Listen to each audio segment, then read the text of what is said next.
Ir-Rappreżentanza Permanenti ta' Malta għall-Kunsill tal-Ewropa organizzat avveniment li bih laħqet diversi għanijiet.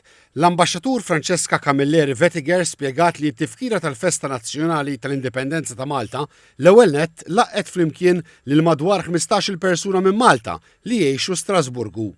Magħhom ingħaqdu mal-180 persuna bejn uffiċjali għolja fil-Kunsill tal-Ewropa u rappreżentanti tal-45 stat membru ieħor tal-Kunsill li f'dik is-serata apprezzaw aspetti tal-istorja, l-kultura u l-lingwa Maltija.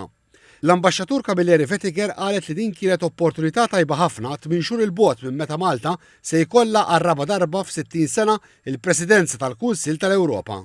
8 xhur qabel il-presidenza tagħna hawnhekk għall-Kunsill tal-Ewropa li ser isseħħ bejn Mejju u Novembru tas-sena d-dieħla illi nġibu diġà dak l-element Malti naqsmu magħhom l-identità Maltija fejn tidħol kultura, fejn tidħol kant, fejn tidħol lingwa u kif ukoll storja hekk kif grazzi għal Taste History morna lura għal perjodu Franċiż għal dawk sentejn 1798-1800 f'Malta.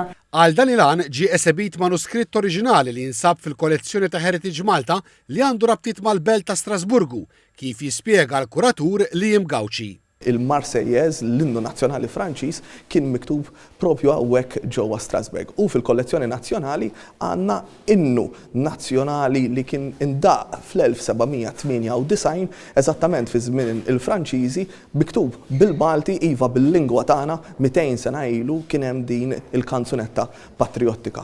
Fuq kollox iżda l-Maltin daqu ikel li kien jittiekel mill-Maltin fi żmien li artna kienet immexxija mill-Franċiżi. U għalhekk ross il-forn, fenek, bakkaljaw, ġbejniet u summien.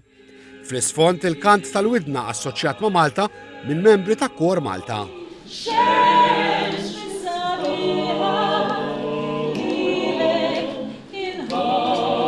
Fil-ġimgħat li ġejjin il-programm ta' Television Malta u lil minna ser ikun qed ilaqqakom ma' Maltin li jgħixu fi Strasburgu, b'ħafna minnhom jaħdmu mal-Kunsill tal-Ewropa u mal-Qorti Ewropea tad-Drittijiet tal-Bniedem, organizzazzjonijiet impenjati fil-ħarsien tad-drittijiet tal-bniedem, id-demokrazija u s-saltna tad-dritt.